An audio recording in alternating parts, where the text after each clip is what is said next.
And we're back with some literacy activities. That was such a fun story, the Great Eggscape. So what I've included for this, there's a couple different ideas.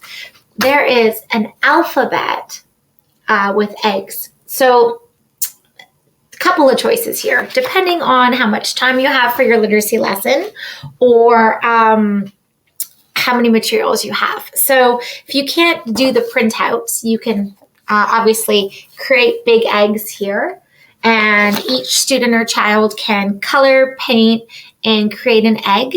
It might be neat to flip through the pages or to rewatch that story, pause, and maybe make an egg that looks like each character, especially the main character.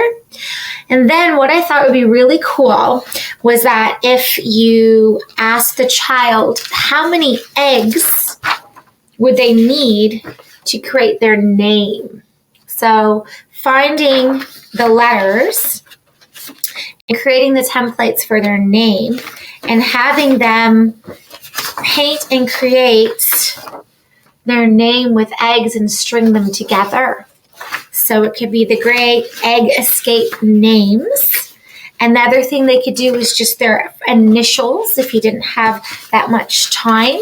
So just coloring or painting their initials. And if they did their initials, they can always find a friend, hide it, and ask them to find it. So it could be a really great extension.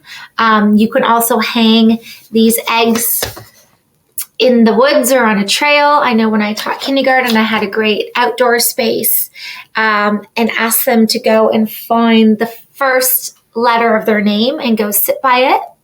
And then the second, and then the third, and so on. There's so many things you can do with this, but I love creating the eggs, the main characters, finding the initials or all the letters in the name and having them paint and do the eggs and stringing their name together.